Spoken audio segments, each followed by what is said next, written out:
Assalamualaikum warahmatullahi wabarakatuh.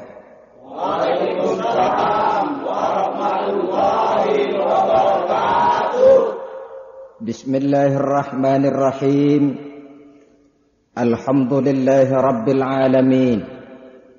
Wassalatu wassalamu ala asyrafil anbiya'i wal mursalin, imamil muttaqin, sayyidil ghurril muhajjalin, sayyidina wa maulana Muhammadin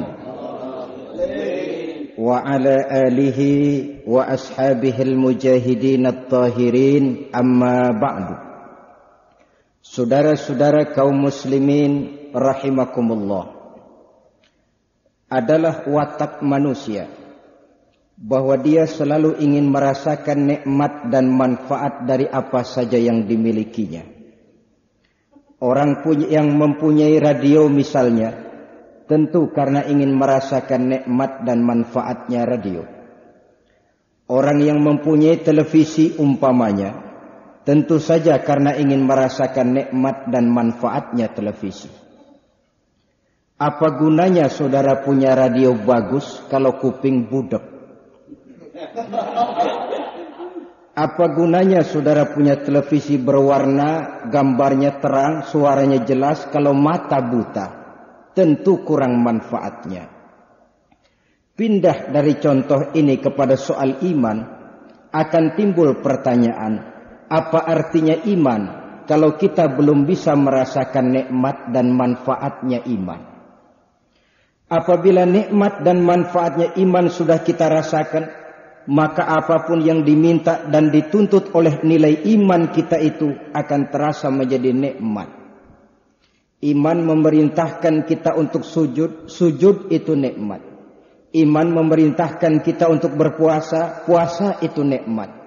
Iman memerintahkan kita untuk bersedekah, sedekah itu nikmat. Iman memerintahkan kita untuk berjihad, jihad itu pun manis. Namun kalau ini belum kita rasakan, maka boleh jadi apapun saja yang diminta oleh nilai iman kita akan terasa menjadi pahit adanya. Iman memerintahkan kita sujud, sujud terasa pahit.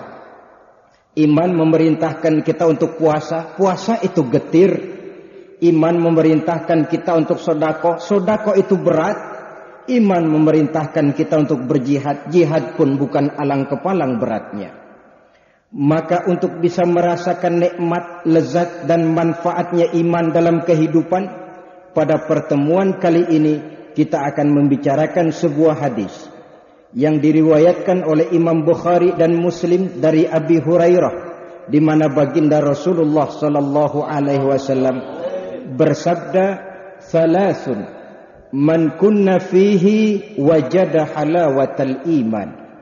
Ada 3 perkara. Siapa yang mempunyai 3 perkara ini, dia akan bisa merasakan nikmat, lezat, manfaat dan manisnya iman. Jadi kalau saudara ingin merasakan manisnya iman, saudara harus mempunyai 3 persoalan. Yang pertama, ayyakunallahu wa rasuluhu ahabba ilaihi mimma siwahuma. Orang yang cintanya kepada Allah dan Rasulnya di atas segala-galanya. Inilah syarat pertama untuk bisa merasakan nikmat dan manisnya iman. Mencintai Allah dan Rasulnya di atas segala-galanya. Saudara-saudara, dalam hidup ini Allah cuma memberikan satu hati kepada kita. Dalam hati yang cuma satu itu terkumpul sejuta rasa. Ada rasa sayang, ada rasa benci, ada rasa suka, ada rasa tidak suka, dan lain sebagainya. Dalam hati yang cuma satu itu ditanamkan rasa cinta. Cinta kepada alam dan seluruh isinya, dan itu sesuatu yang wajar. Kita cinta kepada harta benda, tentu. Kita cinta kepada anak istri, memang. Kita cinta kepada pangkat dan jabatan, tentu. Kita cinta tanah air, itu juga bagian daripada iman. Persilahkan, agama tidak melarang. Yang dilarang dalam agama jangan cintamu kepada alam dan isinya mengalahkan cinta kepada Allah dan Rasulnya. Maka cintailah harta benda sepanjang tidak mengalahkan cinta saudara kepada Allah dan Rasulnya. Cintailah pangkat dan jabatan sepanjang tidak mengalahkan cinta saudara kepada Allah dan Rasulnya. Bahkan cintailah anak dan istri sepanjang tidak mengalahkan cinta saudara kepada Allah dan Rasulnya. Kenapa harus demikian? Pengalaman mengajarkan cinta kita kepada alam dan isinya cinta yang ada batasnya. Saudara cinta kepada televisi, ada batasnya apa tidak? Pasti ada. Saudara dulu yang mati meninggalkan televisi, atau televisinya duluan yang berangkat digondol maling? Tapi batasnya pasti ada. Saudara cinta betul kepada pangkat dan jabatan, ada nggak batasnya? Ada. Apalagi kita tahu pangkat yang paling tinggi pensiun. Tidak ada pangkat lagi setelah pensiun. Orang di ABRI misalnya, dari mayor naik jadi letnan kolonel, naik jadi kolonel, naik lagi jadi brigadir jenderal, terus mayor jenderal, terus letnan jenderal, terus jadi jenderal penuh berbintang 4. Setelah jadi jenderal kan di atas jenderal tidak ada pangkat lagi, pensiun. Titel, gelar, mungkin karena prestasi ilmiah, saudara dapat gelar doktor, macam-macam. Tapi paling akhir setuju atau tidak, suka atau tidak, saudara akan dapat gelar titel yang paling penghabisan, yaitu almarhum. Saudara setuju atau tidak, ya lumayan almarhum, kalau tidak almal'un sekali. Oleh karenanya, kepada sesuatu yang kita tahu benar ada batasnya, jangan sepenuhnya cinta ini diberikan ke sana. Kalau kita tahu cinta kepada harta ada batasnya, jangan sepenuhnya cinta diberikan kepada harta. Kalau kita tahu cinta kepada pangkat dan jabatan ada batasnya, jangan sepenuhnya cinta diberikan kepada pangkat dan jabatan. Kepada Allah dan Rasulnya kita tidak akan berpisah buat selamanya. Mati, bahkan mati adalah pintu untuk bertemu dengan Allah dan Rasulnya. Maka kepada yang kita tidak akan berpisah, ke sana seharusnya kita memperbanyak rasa cinta. Masalahnya kemudian, cinta kepada Allah itu artinya apa sih? Dan cinta kepada Rasul itu pengertiannya bagaimana sih? Saudara-saudara kaum muslimin rahimakumullah. Cinta kepada Allah artinya jelas cinta kepada Islam, dan itu tidak bisa ditawar. Cinta kepada Islam pengertiannya dua. Pertama, kesediaan hidup mengikuti aturan Islam. Yang kedua, kerelaan untuk berjuang dan kesanggupan untuk berkorban demi kepentingan Islam. Kalau saudara hidup terlepas dari aturan Islam, tidak mau berjuang dan tidak rela berkorban untuk kepentingan Islam, maka tidak usah bicara soal cinta kepada Islam. Kalau sudah tidak cinta kepada Islam, jangan bicara soal cinta kepada Allah. Kalau sudah tidak cinta kepada Allah, jangan berharap akan bisa merasakan nikmat dan manisnya iman. Maka saya ulangi, cinta Allah artinya cinta Islam. Cinta Islam pertama, kesediaan hidup mengikuti aturan-aturan yang datang dari Allah, yaitu Islam ini. Mari kita tengok. Sejarah penuh dengan catatan orang-orang besar. Tiap-tiap orang besar ini punya ajaran. Dan sejarah pernah mencatat pasang surut ajaran tadi seperti halnya musim. Lenin punya Leninisme. Karl Marx punya Marxisme. Bahkan Soekarno punya Soekarnoisme. Dan sebagainya. Ajaran itu pernah jaya.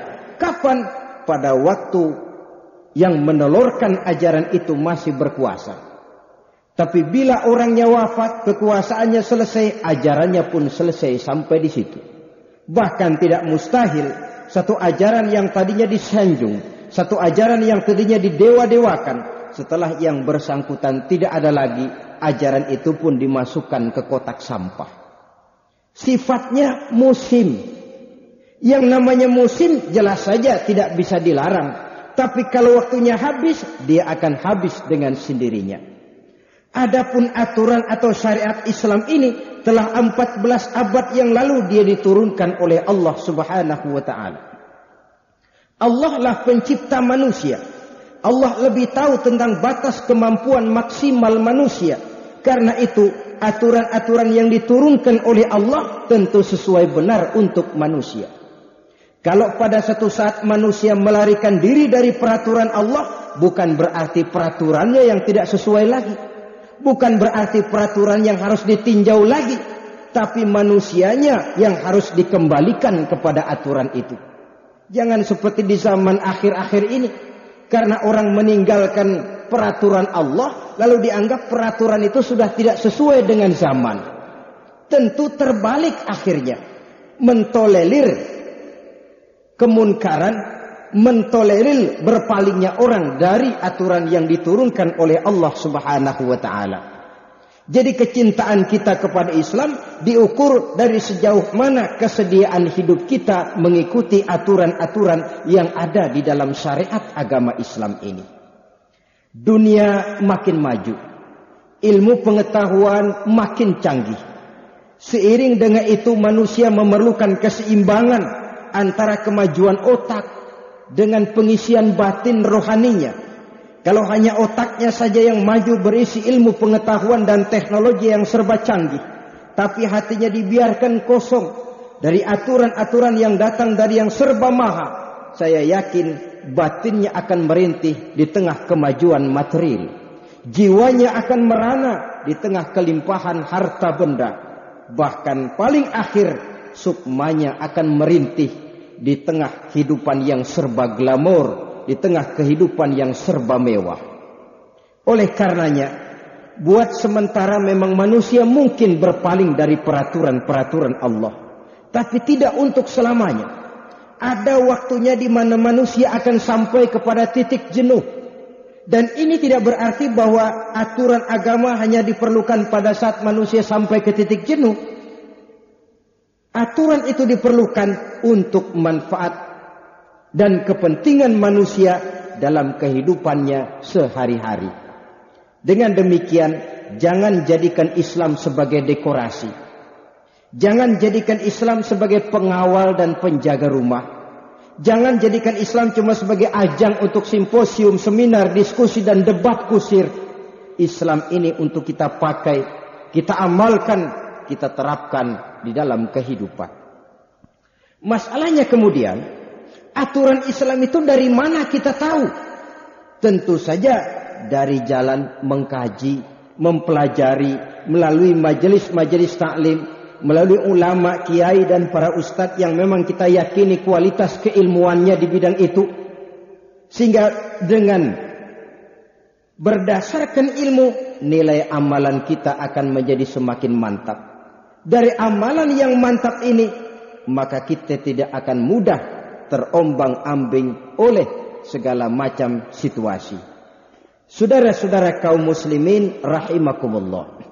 Yang kedua, cinta kepada Allah atau cinta kepada Islam itu artinya siap berjuang, rela berkorban untuk kepentingan Islam. Secara jujur barangkali kita masih harus berkata, cara kita berislam sekarang ini masih mirip seperti yang disindir Allah dalam awal-awal surah Al-Baqarah itu. Kullama adha'a lahum masyaw fi wa iza azlama alaihim qamu. Apabila terang mereka berangkat, apabila gelap mereka berhenti. Artinya kalau dilihat di Islam ada yang menguntungkan, rame-rame teriak Islam. Tapi waktu diminta berjuang, dituntut berkorban, rame-rame mengundurkan diri. Itu istilah Qur'annya, giliran terang berangkat, waktu gelap mandek. Waktu di Islam ada kira-kira nguntungin, rame-rame teriak Islam. Tapi begitu diminta berjuang, dituntut kerelaan berkorban, rame-rame mengundurkan diri. Memang benar Islam ya'lu wa la yu'la alaih. Islam tinggi, tidak ada yang lebih tinggi lagi daripada Islam. Benar Allah yang menurunkan Islam, Allah yang akan menjaganya. Benar Islam tidak akan hilang dari dunia. Tetapi adakah jaminan bahwa Islam tidak akan hilang dari rumah tangga kita? Adakah jaminan bahwa Islam tidak akan hilang dari kampung halaman kita? Sementara resiko dari kemajuan dan modernisasi adalah proses pergeseran nilai. Sehingga apa yang disinyalir Nabi sekarang jadi kenyataan. Beliau pernah bilang, Ja'al Islamu ghariban wa sayaudu ghariban kama bada. Islam itu mula-mula datang dianggap aneh. Pada satu saat nanti dia akan kembali dianggap aneh. Pada satu saat nanti dia akan kembali dianggap asing. Ada orang baca Quran, aneh. Ada orang kumpul menghadiri majelis taklim, aneh.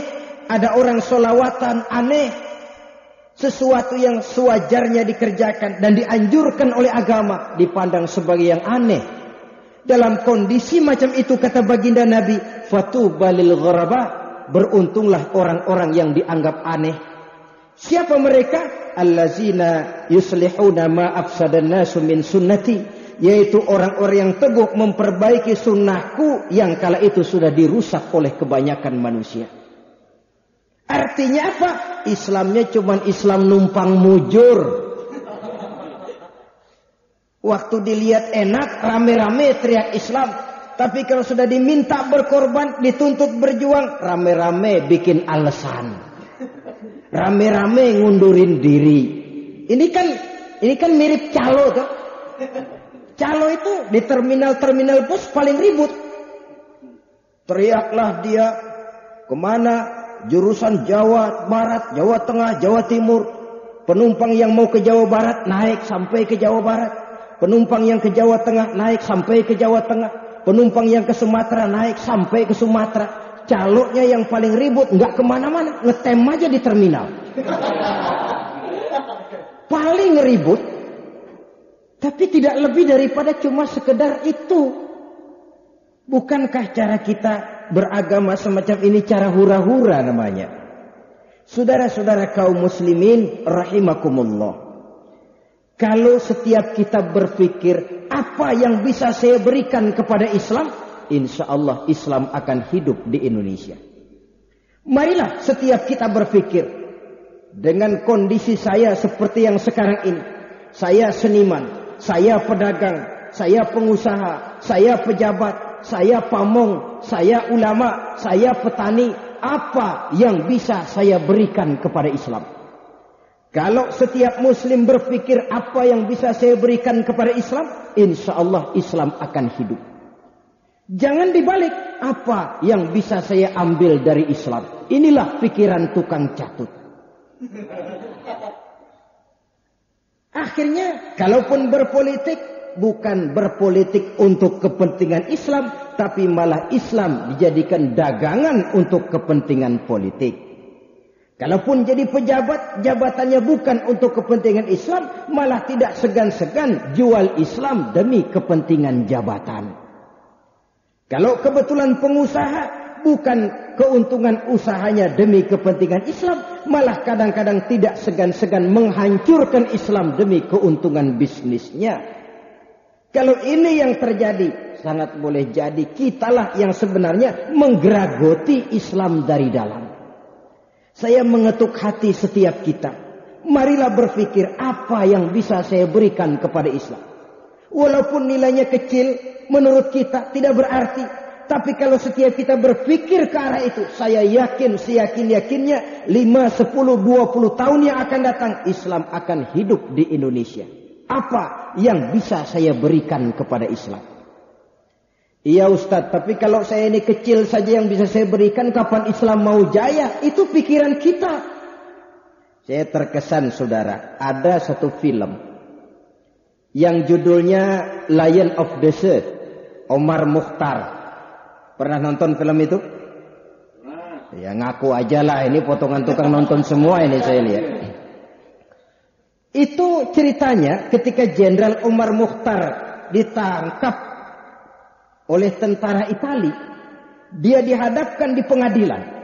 oleh Jenderal Italia. Dia ditanya, "Hei Omar Mukhtar, apa kamu kira dengan kendaraan onta dan bedi locok begini, kamu bisa mengalahkan tank-tank dan meriam kami yang hebat?" Omar Mukhtar dengan senyum menjawab, "Kami sudah berjuang dan itulah tugas kami. Perkara berhasil atau tidak, itu bukan soal kami. Perkara kapan perjuangan selesai, itu pun bukan urusan kami. Urusan kami adalah berjuang. Menang atau kalah, bukan soal kami. Kapan perjuangan selesai, bukan tugas kami. Tugas kami berjuang dan itu sudah kami lakukan. Tugas kita ialah apa yang bisa kita berikan kepada Islam. Kapan akan jadi wujud kenyataan, bukan soal kita. Kapan akan selesai, bukan persoalan kita. Mungkin menurut kita kecil, tapi kalau Allah mau, kam min fi'atin qalilatin ghalabat fi'atan katsiratan biiznillah. Dari sesuatu yang kecil bisa saja menjungkalkan yang jauh lebih besar.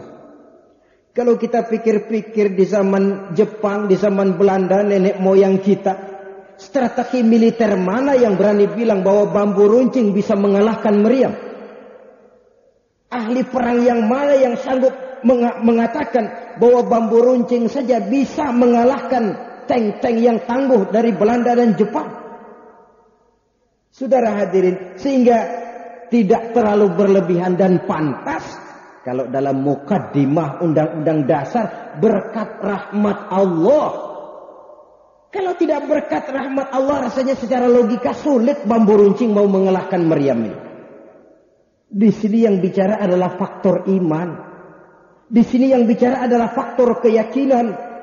Yang kita semua yakin, in tansurullaha yansurkum. Jikalau kamu tolong agama Allah, Allah pasti tolong kamu. Dan kalau Allah yang tolong kamu, fala ghalibalakum, maka tidak ada kekuatan pun yang mampu mengalahkan kamu. Celakanya kita ragu-ragu. Apa iya? Apa iya? Kalau sudah ragu-ragu semacam ini, maka dia tidak akan pernah membawa hasil seperti yang kita harapkan. Jadi saya kembali kepada pokok soal. Cinta Allah, cinta Islam. Cinta Islam, pertama, kerelaan hidup mengikuti aturan Islam. Yang kedua, sanggup berjuang dan rela berkorban untuk kepentingan Islam. Apa yang mau kita berikan? Sesuai dengan bidang kita. Bisa dengan tenaga, berikan tenaga itu kepada Islam. Bisa dengan pikiran, sumbangkan pikiran itu untuk Islam. Punya pangkat, jabatan dan wewenang, gunakan jabatan wewenang itu untuk kepentingan Islam. Punya harta, gunakan harta itu buat kepentingan Islam. Setiap kita mari bertanya, apa yang sudah kita berikan untuk Islam ini? Saudara-saudara, itu soal cinta kepada Allah. Lalu yang kemudian cinta kepada Rasul Sallallahu Alaihi Wasallam. Bagaimana cinta kepada Rasul? Allah Karim. Saya belum pernah membaca dalam sejarah ada seorang pemimpin besar yang demikian besar cintanya kepada umatnya seperti halnya Rasulullah Sallallahu Alaihi Wasallam. Dari dunia sampai akhirat beliau cinta kita umatnya. Dari dunia sampai akhirat beliau bela kita umatnya ini. Tidak ada yang membuat beliau susah kecuali kalau melihat umatnya susah. Tidak ada yang membuat beliau gembira kecuali kalau melihat umatnya bahagia. Seolah-olah beliau berprinsip, kalau umatku kelaparan, akulah orang pertama yang harus merasakan lapar. Tapi kalau umatku kenyang, biarlah aku orang yang terakhir merasakan kenyang itu. Bukan dibalik. Giliran kenyang paling dulu, lapar belakangan. Baginda tidak. Kalau umatku kelaparan, akulah orang pertama yang harus merasakan lapar itu. Tapi kalau umatku kenyang, biar aku jadi orang terakhir yang merasakan kenyang tadi. Ya Allah, saudara, satu riwayat kecil saja sudah membuktikan. Dalam kondisi kehidupan ekonomi beliau yang serba miskin, Allah pernah memberikan tawaran, wala saufa yu'tika rabbuka fatardha. Wahai Muhammad, Allah akan memberikan kepadamu apa saja yang kamu senangi. Kau mau apa Muhammad? Ngomong saja. Kalau mau kaya, Jabal Uhud akan jadi bukit emas. Kalau kau memang ingin kaya. Tapi ditawarkan semacam itu, beliau jawabnya sederhana saja. Ya Rabbi, la arda wa wahidun min ummati finnar. Ya Allah, apapun saja yang diberikan kepada saya, berikan saya pangkat dan kedudukan yang tinggi, berikan saya emas sebesar Jabal Uhud, bahkan berikan kepada saya perempuan-perempuan cantik, seluruhnya tidak akan sanggup menyenangkan hati saya jikalau saya dengar masih ada satu saja umat saya yang masuk ke dalam neraka, ya Allah. Apa artinya emas saya sebesar Jabal Uhud? Apa gunanya saya punya pangkat yang tinggi kalau umat saya melarat, umat saya merana, umat saya harus masuk neraka? Itu yang saya pikiri siang dan malam, ya Rabb. Itu yang membuat saya tidak enak tidur. Saya khawatir satu saja umat saya yang masuk ke dalam neraka, saya sudah susah, ya Allah. Cuma untuk di akhiratkah beliau memikirkan kita? Tidak. Sejak dari dunia ini kecintaannya kepada kita sudah dimulai. Sudah nampak betul. Karena itu saudara-saudara, wajar kalau pemimpin yang begitu besar cintanya kepada kita umatnya, kita juga cinta kepada beliau. Nah, lalu cinta kepada Rasul ini pengertiannya bagaimana? Pertama, cinta kepada Rasul, biasanya orang yang cinta itu mencontoh yang dia cintai. Wajar kalau kita cinta kepada baginda Rasul, jadikan dia idola dalam kehidupan. Menyedihkan kalau remaja Islam lebih kenal Stevie Wonder daripada baginda Rasul. Lebih hafal Michael Jackson, Madonna dari kehidupan biografi Rasul. Sehingga pepatah bilang, tak kenal maka tak sayang maka tak cinta. Kalau tak cinta bagaimana diharap mau berkorban? Korban karena cinta, cinta karena sayang, sayang karena kenal. Bagaimana kita akan cinta Rasul kalau kita tidak kenal beliau? Kalau sudah tidak cinta, bagaimana kita diharapkan berkorban untuk ajaran yang beliau bawa? Oleh karena itu, untuk mengenal beliau, baca sejarah kehidupannya, biografinya. Jangan kalau sudah baca serial Si Buta dari Gua Hantu, suntuk sehari nggak bergerak, atau Koping Ho itu silat. Wah, kalau belum khatam belum bergerak. Dan memang pengarang pandai, sedang seru-serunya berkelahi, berantem, bersambung ke jilid 3.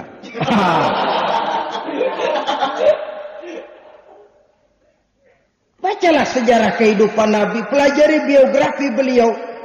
Dari sana kita akan banyak kenal beliau. Dari kenal kita akan sayang, dari sayang akan cinta. Kalau sudah cinta kita akan siap berkorban, setidaknya mencontoh kepada beliau. Setidaknya ada dua hal yang perlu kita jadikan contoh dari kehidupan beliau. Pertama ibadah, dan yang kedua akhlak. Ini yang saya rasakan di akhir-akhir ini, di zaman sekarang ini banyak mengalami proses peluncuran. Ibadah, di sini letak salah satu kekuatan moral yang beliau miliki dalam kancah perjuangannya. Mempunyai sandaran vertikal yang langsung kepada Allah. Pernah satu malam Siti Aisyah bercerita, selesai sholat Isya saya nak tidur. Saya lihat suami saya sedang sholat, saya pun tidur. Tengah malam saya terjaga, saya lihat beliau masih sholat juga, saya pun tidur lagi. Sepertiga malam yang akhir saya bangun, saya lihat masih sholat juga. Saya tunggu. Ketika selesai beliau mengucapkan salam, saya hampiri, saya katakan kepadanya, ya Rasulullah, ada apa yang? Kalau bahasa kita.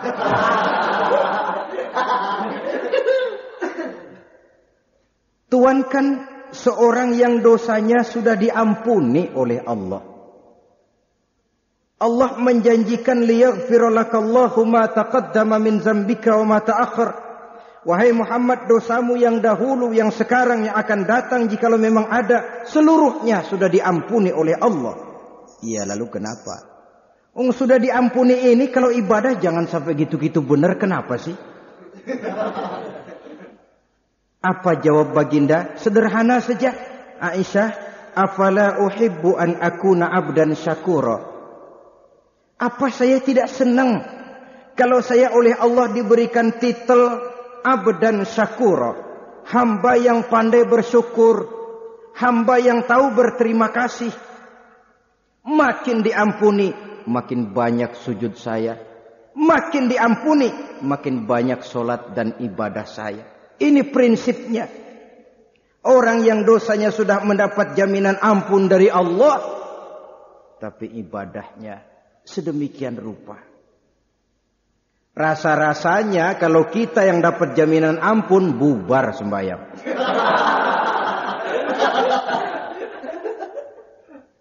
Untuk apa lagi? Sudah ada jaminan ampun.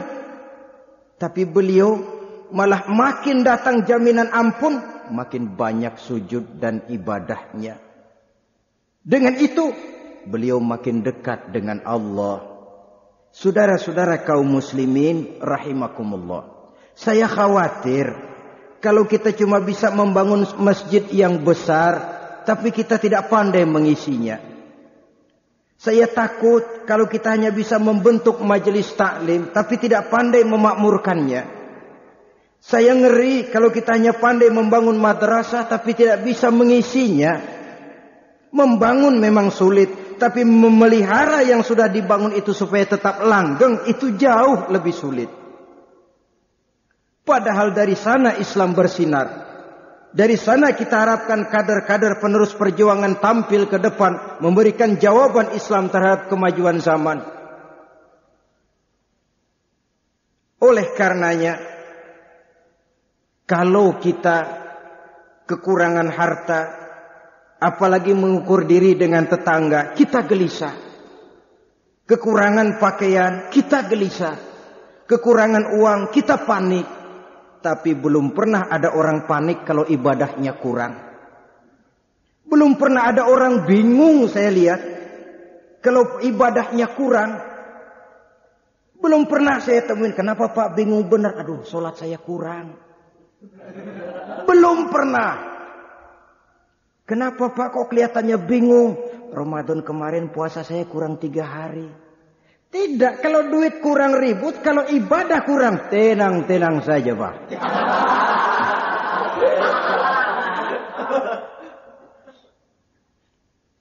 Saudara-saudara, hal kedua yang mendesak kita jadikan contoh dari beliau, akhlak, moral, tingkah laku. Proses pergeseran nilai sering menggiring nilai-nilai positif yang kita miliki untuk berganti dengan nilai-nilai negatif. Bahwa kita tidak bisa menghindarkan diri dari proses pergeseran nilai, of course. Setidaknya kita bisa mempertahankan nilai-nilai positif yang kita miliki itu tadi. Dalam hal ini adalah akhlak dari baginda Rasulullah sallallahu alaihi wasallam. Kenapa beliau dijadikan contoh dalam akhlak? Karena Allah sendiri memuji, wa innaka la'ala khuluqin azim. Engkau hai Muhammad benar-benar di atas budi pekerti yang luhur. Jadi kalau Allah saja memuji, apa artinya pujian kita yang kecil ini? Kalau Allah saja menempatkan beliau dalam satu maqam mahmuda, kenapa kita harus mencari figur lain dengan tidak menjadikan beliau sebagai idola di dalam kehidupan ini? Saudara-saudara kaum muslimin rahimakumullah. Hal kedua, orang yang cinta sesuatu biasanya memelihara peninggalannya. Jikalau kita cinta kepada Rasul, peninggalannya jaga sebaik-baiknya. Apa peninggalan yang beliau tinggalkan? Tidak lain Quran, sunnah dan ulama. Hal ketiga, orang yang cinta sesuatu banyak menyebut yang dia cintai. Cinta kepada Rasul artinya banyak menyebut beliau. Dalam artian banyak bersolawat kepada beliau. Inilah syarat pertama untuk bisa merasakan nikmat dan manisnya iman. Cintai Allah dan Rasulnya di atas segalanya. Dengan tidak mengurangi cinta kita kepada yang lain. Kemudian yang kedua, saudara-saudara, untuk bisa merasakan nikmat dan manisnya iman, wa ayyuhibba 'abdan la yuhibbuhu illa lillah. Kata baginda Nabi, hal kedua untuk bisa merasakan lezat, nikmat dan manisnya iman, cintailah sesama hamba karena Allah. Jangan karena hartanya, jangan karena kedudukannya, jangan karena keturunannya, karena Allah. Kalau kita cintai orang karena hartanya, nanti dia jatuh miskin, selesai kecintaan kita sampai di situ. Apalagi pepatah bilang, in zada mali kullun nasi khulani, wa in qalla mali fala khillun yusahibuni. Kalau duit saya lagi banyak, siapa aja ngaku saudara. Tapi giliran bangkrut, laler kagak mau deket. Rupanya laler sekarang tahu juga orang kagak berduit. Itu realita kehidupan. Realita kehidupan. Kalau jadilah kita orang kaya, yang ketemu baru sekali udah ngaku ipar. Macam-macam lah. Tapi kalau kita jatuh bangkrut, mana ada orang mau kenal kita. Bukan atas dasar itu Allah menyuruh kita mencintai sesama hamba. Tidak karena hartanya, tidak karena pangkat dan kedudukannya, pun tidak karena keturunannya. Nabi pesan, cintai sesama hamba karena Allah. Bertemu karena Allah, berpisah pun karena Allah. Sebab apa? Ikatan persaudaraan yang paling kuat kalau dia diikat bukan oleh darah, bukan oleh faktor keturunan, tapi oleh akidah. Ini tali spiritual yang paling kuat untuk mengikat persaudaraan. Targetnya apa? Terwujudnya ukhuwah Islamiyah. Inilah yang sering diungkapkan bahwa Islam telah mengikat kita dengan akidah. Dari manapun saja orang datang, apapun warna kulitnya, bahasa apapun yang dia pakai, jikalau akidahnya sama, dia saudara kita. Menghina dia sama dengan menghina saudara sendiri. Kita tidak ingin menampar muka saudara sendiri, mencakar muka saudara sendiri.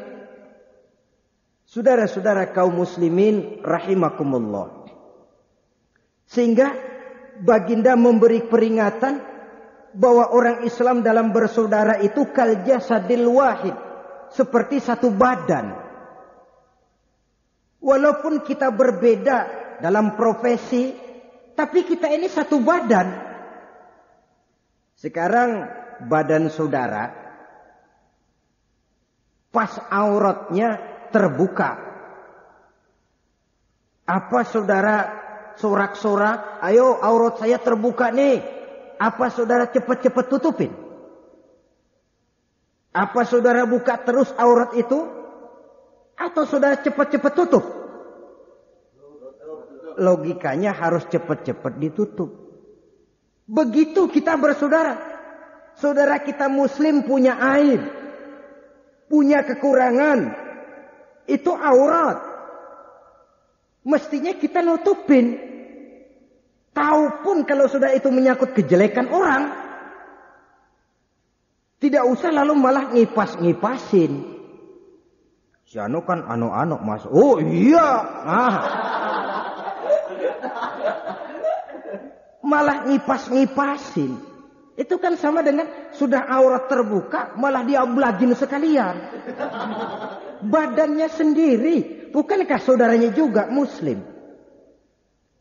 Profesi boleh berbeda. Kita ini ada yang jadi ustadz, pedagang, petani. Semua kita harus kerjasama, saling membantu. Kan jarang diantara kita waktu makan ingat petani. Waktu memakai baju ingat yang tanam kapas. Itu jarang. Padahal kita terikat oleh interaksi sosial. Di mana yang satu memerlukan yang lain.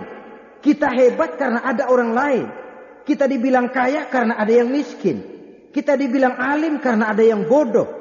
Kalau tidak ada yang bodoh, tidak ada orang alim. Kalau tidak ada yang miskin, tidak ada orang kaya. Loh semua sama. Saudara-saudara hadirin yang saya hormati. Kalau itu merupakan satu tim yang kompak, Saya yakin dengan ukhuwah semacam ini kita bisa berbuat banyak. Ruth Gullit, kenal Ruth Gullit? Nah, becokok bola mesti ngerti itu. Padahal dia pemain termahal di dunia, harga transfernya mengalahkan Maradona, konon sampai 13, miliar rupiah. Saya nggak bisa bayangin 13 miliar itu kalau beli kerupuk. Tapi Ruth Gullit yang mahal, Ruth Gullit yang hebat, kalau dia sendirian main, saya yakin nggak banyak manfaatnya. Hebatnya Ruth Gullit, hebatnya Van Basten, hebatnya Maradona, karena ada yang lain. Sehingga disebut kesebelasan. Kesebelasan itu artinya 11 orang.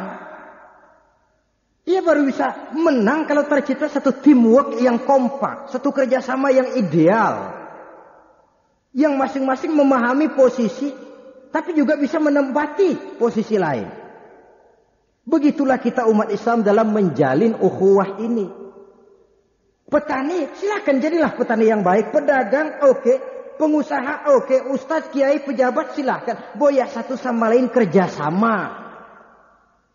Jangan yang jadi pejabat nyurigai yang ustaz. Yang ustaz karena dicurigai lalu ngantem pejabat. Kapan selesainya?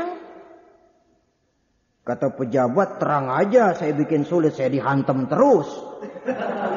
Kata ustaz, lo persulit deh, gue hantam lagi. Kapan selesainya?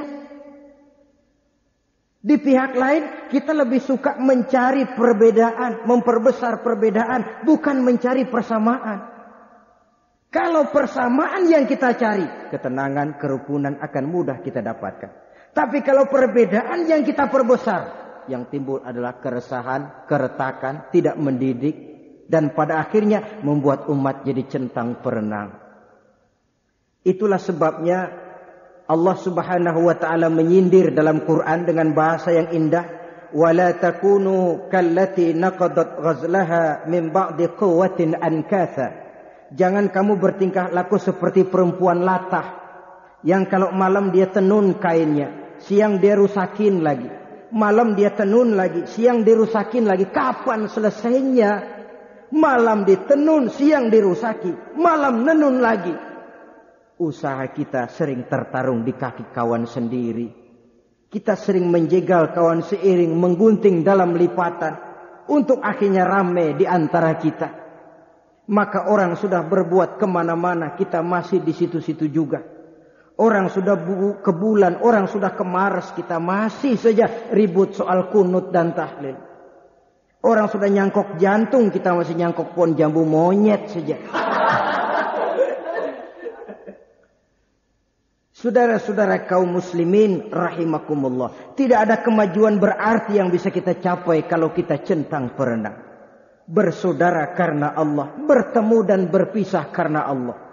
Jadi kalau yang pertama tadi untuk merasakan manisnya iman soal kita kepada Allah, yang kedua ini soal kita sama kita, muslim.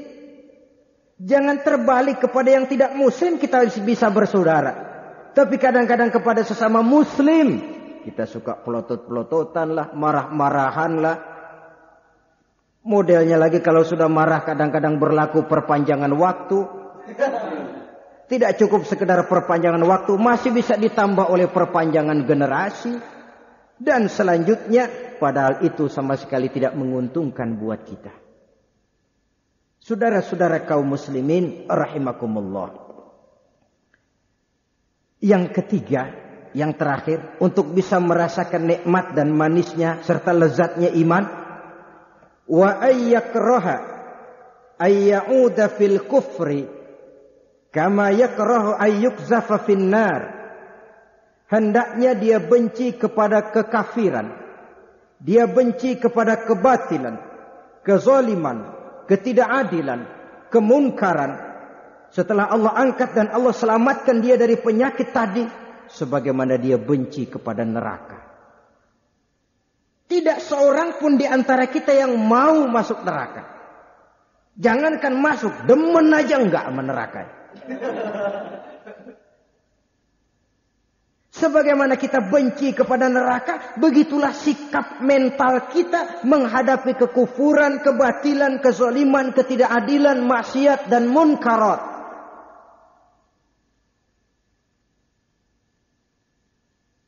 Apalagi di zaman sekarang ini orang pandai menyamar-nyamarkan maksiat dan munkarat dengan berbagai macam dalih, dengan berbagai macam argumentasi dan alasan. Sehingga yang tadinya jelas maksiat bisa dibikin remeng-remeng. Yang tadinya haram bisa jadi haram dikit.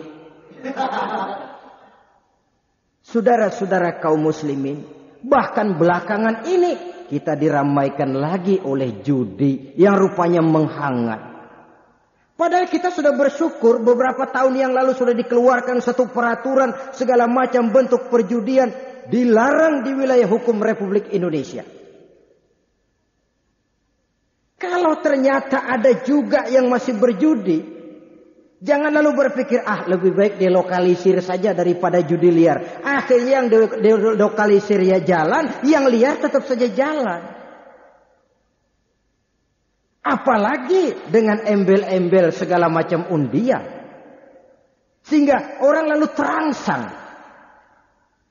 Saya tertarik di negara jiran kita Malaysia. Ada 2 orang membeli lotre. Dia dapat hadiah pertama. Jadi yang terakhir terjadi. Nilainya hampir 1 miliar.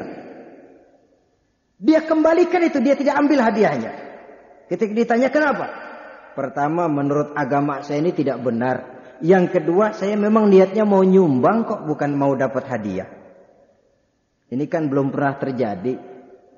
Ada orang dapat hadiahnya 1 miliar, nggak diambil. Walaupun menurut saya orang itu nggak benar juga.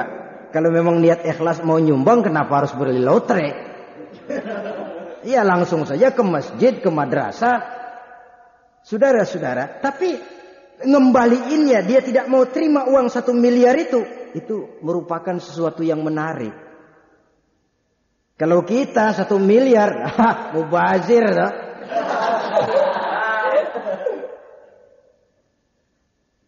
Memang saya sendiri cenderung berpendapat bahwa judi, kelas roulette, kasino itu tidak sebahaya seperti undian-undian ini. Kenapa? Roulette, kasino korbannya orang-orang tertentu, kelompok elit yang memang kaya. Ya kalau untuk jadi anggota judi saja harus bayar iuran 5 juta. Tapi kelas undian-undian, ya rupanya sekarang ini bukan cuma jaksa masuk kampung, koran masuk desa, listrik masuk kampung. Undian masuk desa sekarang. Korbannya mulai anak kecil sampai nenek-nenek ngerti. Lebih celaka lagi anak sekolah. Saudara hadirin yang saya hormati. Padahal penyakit ini judi, seperti sering dikatakan, kalahnya membuat penasaran, menangnya bikin ketagihan. Kalau sudah menang ketagihan lalu kalah penasaran, berhentinya kapan? Belum pernah sejarah mencatat ada orang jadi kaya karena judi. Tidak yang namanya Henry Ford, tidak yang namanya David Rockefeller, tidak yang namanya Aristotle Onassis, tidak yang namanya Adnan Khashoggi. Yang jadi kaya karena judi itu tidak ada. Yang bangkrut malah banyak. Saudara-saudara kaum muslimin rahimakumullah. Oleh karena itu, yang ketiga ini merupakan sikap mental. Tegak menghadapi kekufuran, kebatilan, kezoliman. Karena kezoliman, kekufuran, kebatilan, munkarat dan maksiat merupakan penyakit-penyakit yang akan mengundang murka Allah. Kalau Allah murka, bencana itu datang. Awalnya akibat ulah tangan manusia sendiri. Belum lama di Kanada. Saudara kenal Kanada? Kanada, di Toronto, ibu kota Kanada itu. Diadakan satu seminar tentang lingkungan hidup. Itu berangkat dari tragedi yang terjadi di beberapa negara bagian di Amerika yang diserang musim panas yang berkepanjangan. Sehingga pemerintah memerlukan membantu petani dan sebagainya. Suhu panas ini naik, menurut analisa para ahli lingkungan hidup, diakibatkan oleh banyaknya bermunculan rumah-rumah kaca di Amerika. Jadi sinar yang dipantulkan matahari tidak kembali, apalagi dengan bocornya lapisan ozon di atmosfer, maka dia akan kembali ke bumi. Akibatnya suhu makin panas. Di pihak lain, air laut akan makin naik. Sehingga jangan heran, diperkirakan tahun 2035-an, air laut akan naik 1,5 meter. Jadi kota-kota yang ada di pinggir-pinggir laut, udah siap-siaplah kebanjiran. Sekitar tahun 2035. Ini ulah tangan manusia sendiri, membangun tanpa memperhatikan keseimbangan lingkungan hidupnya. Maka akibatnya akan kembali kepada kehidupan manusia. Itu yang real, konkret. Bagaimana yang bersifat maksiat dan munkarot. Yang lebih ngeri lagi, orang lain yang berbuat, kita yang terkena jatahnya. Itu yang sering saya katakan, kalau saudara makan nangka kena getah, itu sih resiko. Tapi nggak makan nangka kena getah, itu sial. Saudara berbuat maksiat lalu kena azab, resiko.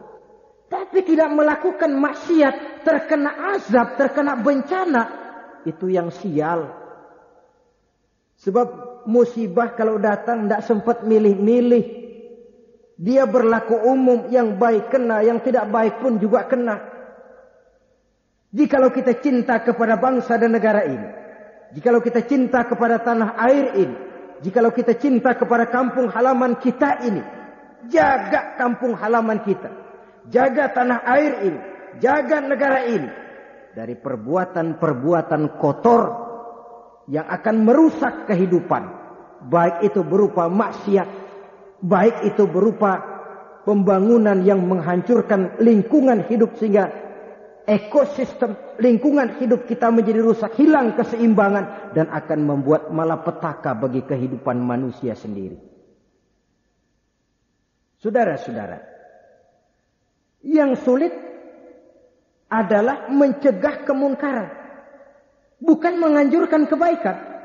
Orang kalau diajak sholat walaupun tidak mau tapi kan tidak marah. Tidak ada orang, Pak sholat Pak, gua gampar lo ajak sholat. Tidak ada.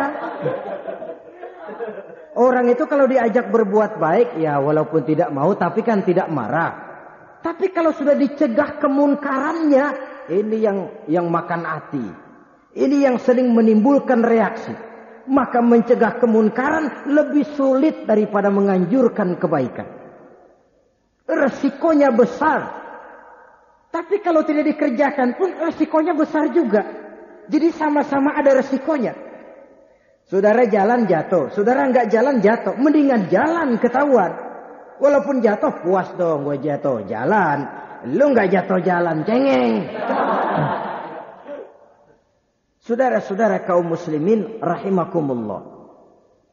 Jadi kita mencegah kemunkaran ada resikonya, tidak mencegah kemunkaran pun ada resikonya, sama ada resikonya. Jadi lebih baik cegah kemunkaran sesuai dengan kemampuan kita masing-masing. Bisa kita dengan bicara, ya bicara, berikan pandangan. Bisa kita dengan kekuatan, ya dengan kekuatan. Bisa kita dengan tenaga, ya dengan tenaga. Paling kurang menyelamatkan diri dari perbuatan munkar tadi, perbuatan maksiat tadi. Anggota badan kita ini juga kerajaan yang masing-masing cenderung juga melakukan maksiat. Mata, ada maksiat mata. Zina mata itu ada. Telinga, ada maksiatnya. Lidah, ada maksiatnya. Hidung, ada maksiatnya. Kaki, ada maksiatnya. Namun seluruhnya bersumber dari hati. Saudara-saudara kaum muslimin rahimakumullah. Paling kurang mencegah kemungkaran oleh anggota badan kita sendiri. Adakah kemungkaran identik dengan kekufuran? Saudara-saudara, kekufuran adalah kemunkaran rohani. Sedang munkarat yang umum adalah munkarat yang zahir. Judi, zina, dan sebagainya. Tapi kufur, munkarat batin yang bahayanya lebih besar daripada munkarat zahir.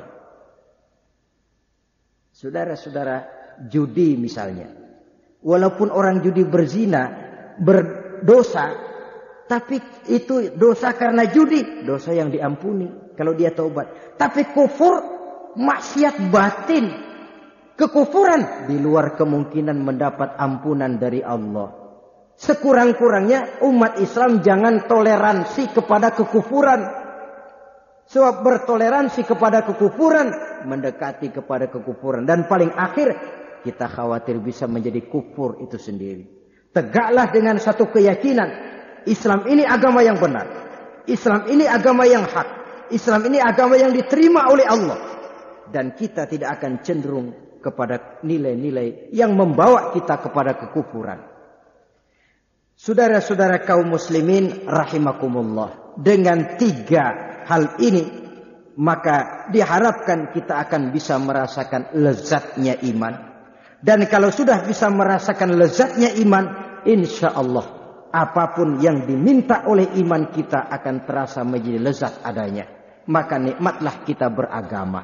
Mudah-mudahan 3 unsur ini ada dalam diri kita. Sekianlah pembicaraan kita pada pertemuan kali ini. Terima kasih banyak atas segala perhatian saudara. Mohon maaf atas segala kekurangan.